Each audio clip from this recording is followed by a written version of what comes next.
Welcome again to the Let's Be Frank podcast, where home improvement legend and metal roofing expert Frank Farmer talks about how you can improve your sales and customer satisfaction and grow your metal roofing business. Let's Be Frank is brought to you by Metal Roofing Consultants, training successful metal roofers nationwide. Learn more at metalroofingconsultants.com. And by Isaiah Industries, in the business of manufacturing the very best permanent roofing solutions for homes across North America and around the world. Learn more at isaiahindustries.com. On this episode of Let's Be Frank, we unlock the mysteries of why people buy. Let's get started. So, the question of the ages on Let's Be Frank today. Why do people buy? People buy, Jim, to fill one of two needs. Rudimentary, gain pleasure and avoid pain. Okay. Your goal in the discovery process of the sales system is to find the pleasure. What is the wish of this customer? What are they trying to gain? Or the pain that they're trying to avoid. Then show them how your product will help them avoid that pain or gain the pleasure that they're seeking. You see, people buy products based on emotional needs or wants, and then they'll justify this purchase based on logic. So the emotion is the pain or the pleasure. Okay. So when you're going through the qualifying phase in a sales presentation, you got to find what the result is for the customer, right? That's what you're after. Yes, and the key is during that qualifying phase. Now, I want to make sure everybody understands qualifying phase, what we're talking about. We're not talking about pre-qualifying a lead and asking how much money they got and when they got to do it and all of those questions. That, you never do that. I'm talking about up front in every sales presentation, you should have some pre-planned questions. We call it a survey, okay? And then after that, where you're doing actual inspections. Then during that process, you're digging deep to find what are their internal emotions? What are the reasons? What are they wanting? And get them to tell you why they want that. For instance, in the roofing business, we're selling metal roofs. And a customer will ask a customer, so why is it you want a metal roof? And they'll just say, oh, I like the way that it looks. Well, I appreciate that, Jim. But what is it about the looks? Okay. That you like. So you got to go deeper. Yeah, and they'll go to color. Okay, and so we can ask another follow-up question. So how about style? And so we call that peeling the onion as we're moving deeper and deeper and deeper with our questions.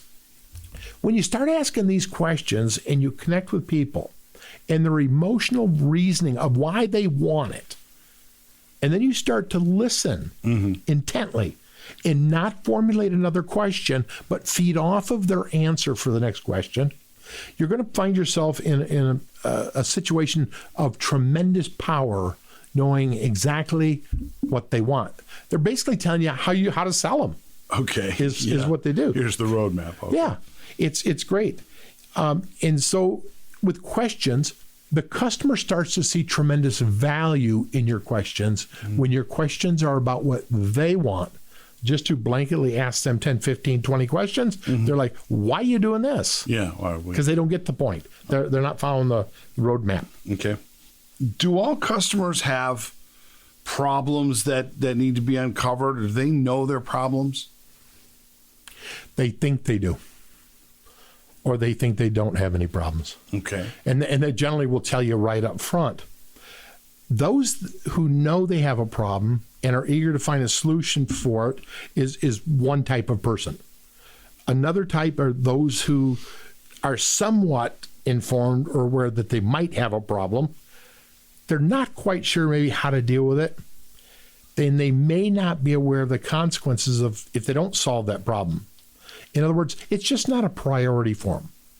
The third type of customer that we run up against is the person that is not even aware they have a problem.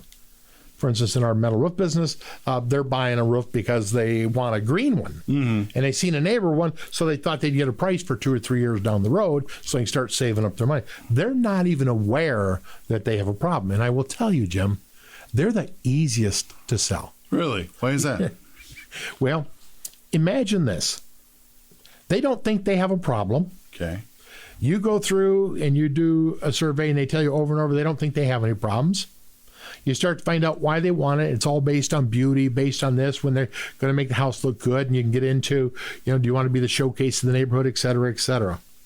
And then when you go through the inspection process, you find out you help them, first of all, you help them discover they have significant problems by showing them as you're going along. Sure. And all of a sudden, this person's in a panic and they want to fix it right away. So how do you handle then these different results you get with these customers? First of all, we follow a roadmap that says you need to handle each type of customer in exactly the same way. We use the same survey process. We use the same questioning process, the same type of probing, peeling the onion, using all the skills. And then we go through the same examination process so that we're thorough. That helps us define, and everybody ends up with the same information then. Okay. The goal is to uncover things that this customer doesn't know that they have. Now, I'm going to throw out a warning, though. When the customer shows an obvious need for your product, do not fall into the trap many salespeople fall into, and that trap is this. They tend to start shortcutting the process.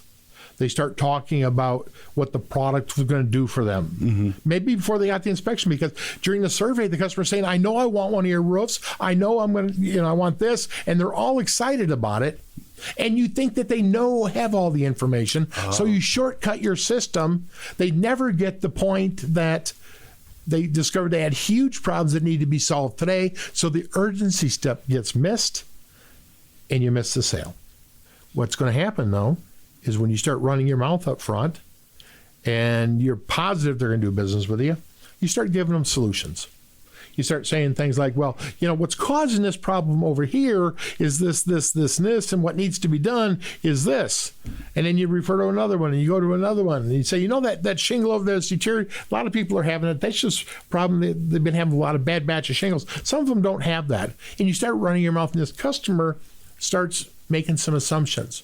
They don't need you any longer because you gave them enough information. Okay. So that's in the back of their head. So then when you give them a price on an expensive roof, they squirt out sideways and you don't land the sale. So what questions should you be asking then? We go through quite a lengthy list of them, but basically if somebody's going to put together their own list, the questions need to start very basic. You ask very open-ended questions in the survey, beginning with who, what, when, where, how, and why. Mm-hmm. Any type of question that can't be answered with a yes or no. Open-ended questions require the customer to tell you what they're thinking and what they want, and most of all, how they feel. Mm-hmm. It's key that you get out how they feel. So let's say that they never talk about their feelings. It's important for you to look at that customer and say, so Jim, how does that make you feel? Knowing that. And then they stop for a minute, and now we've got emotion that's involved. Remember, emotion sells, logic does not. Okay. They're going to buy an emotion, they're going to justify it with their logic. Here's what you got to remember. Every salesperson needs to practice. When you ask a question, close your mouth and listen. Just listen. Do not have your next question ready. Do not worry about your next question until you totally understand that customer. Then ask another question based upon their response. Okay? Okay. Jim, people love to talk about themselves and want to share the information about their current situation, problems, likes, and dislikes, if you will just give them the opportunity to talk. But most salespeople have difficulty getting customers to open up. So where does that difficulty come from? In most cases, they don't understand that the customer needs to be prompted. They don't understand that the prompting comes from the right questions. It comes from what we call peeling the onion, where you're asking a question that follows another question, follows another question, and you can dig deep and get down to some emotion. And also tone plays a great point in how you're asking those questions. When I listen to recordings, frequently we'll say to our sales reps, record your presentation, I want to listen to it. And what I will hear is them talking real fast at a pace that's not with the customer. They're not comfortable. They're just going through presentation. Oh, okay. We tell them, slow down. Be on the same level of the customer. When you begin asking probing questions, starting with general questions. That gets the ball rolling. You get more and more information on what the customer's goal here. And as we get deeper and deeper and deeper, you will start to formulate, as you peel this onion, you're going to start to formulate what it is that this customer's really after. I'll give you another example. I was out on a sales call many years ago with a sales rep, and we were meeting with a dentist. Mm-hmm. And he kept being very vague about why he wanted a roof. And quite honestly, his roof didn't look that bad. So I knew there had to be a reason we're here. The sales rep just skipped right past it. Oh. Okay. So I stopped and I said to him, your roof doesn't look bad. What's got you bothered by it? And I remember him talking about a spot on his roof that really bothered him. It happened to be in the backyard. And I said, what's the significance if nobody can see it? And he had a big party that was planned. Oh. Okay, so he wanted to look good, and he'd always dreamed of having a metal roof. He knew his metal roof was going to make his house look really nice. But until we got to that, we didn't find out that he wanted to have this roof in time for a party, a time to show off at a party. Okay, so you mentioned earlier general questions to get the ball rolling. What are some examples of those? How do you get it going? We like to talk about their roof to start with. Okay. And if somebody was in the window business, we'd have them talk about their windows. Sure. Okay? And it goes like this. So, Jim, I got to ask you, what do you like most about your current roof? Mm. And that catches most people off guard. They usually will answer it this way. What do I like most about it? Yeah. Nothing. That's why you're here. Oh, so then that opens up the next one. I can respond to that. When you say nothing, there's nothing about it you like. No. What do you dislike? Well, I don't like the way that it's rolling up on the edges. All the granules are coming off. Over here, you can see it looks like the squirrels are chewing away on that roof. Mm-hmm. Now I've just picked up 2 or 3 things that he said. Okay. Yeah. I might ask what he likes about it. He says, well, not a lot. I might have to ask that question. So what do you like least without sticking it into that peeling of the onion and working our way down? Mm. Some simple questions. How would you like it to be different? And then they start coming out with things like, well, I'd like the damn thing not to leak. Oh, where's it leaking? Mm-hmm. And goes right in. Okay. When you say leaking, is it actually coming through the ceiling? Mm-hmm. Yes. Oh, how long's that been going on? Oh, just started. Mm-hmm. You know, roofs leak for about a year before you actually see them through a ceiling because it gets the insulation wet. We're going to need to check the attic and make sure we haven't filled the house with mold. Mm-hmm.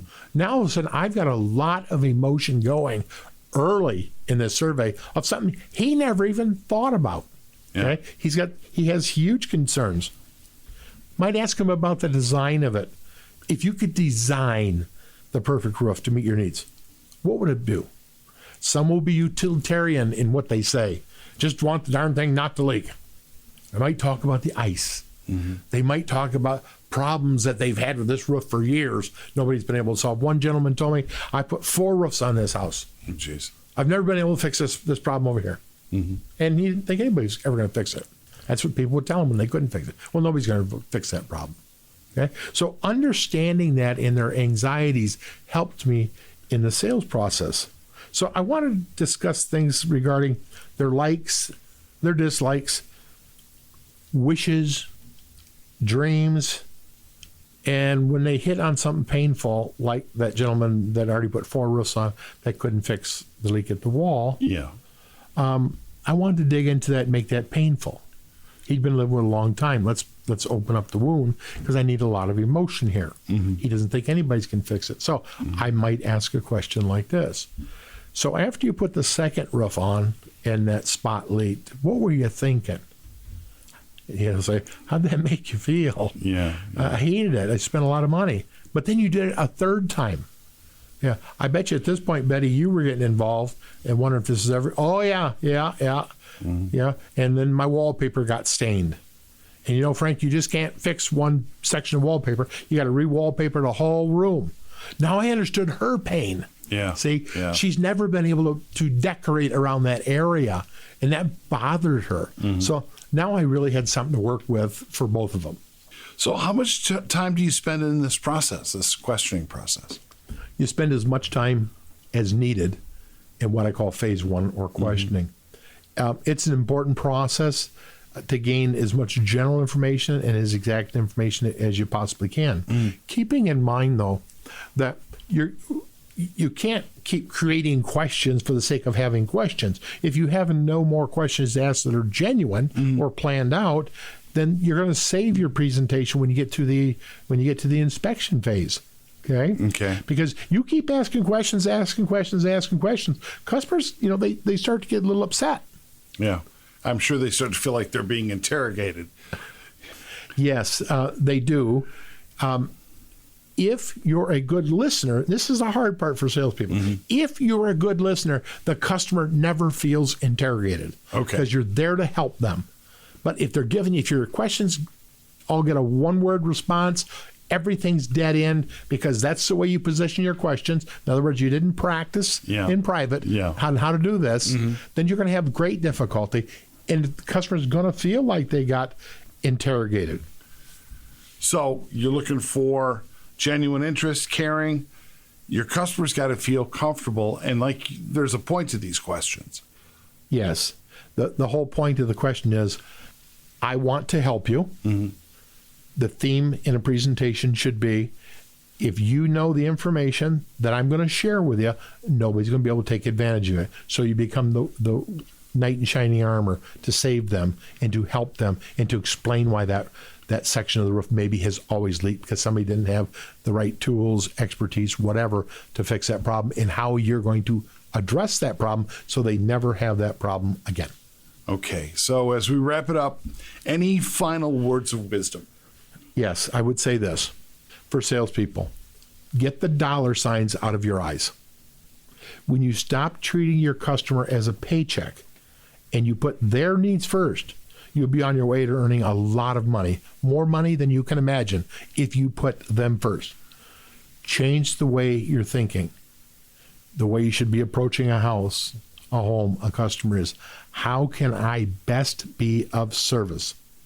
The compensation you receive is going to be in direct proportion to how much value you're going to provide to that customer. I will end this edition of Let's Be Frank right there. Thanks for listening. Let's Be Frank is sponsored by Isaiah Industries, in the business of manufacturing the very best permanent roofing solutions for homes across North America and around the world. Learn more at isaiahindustries.com. Let's Be Frank is a production of Metal Roofing Consultants, training successful metal roofers nationwide. Learn more at metalroofingconsultants.com.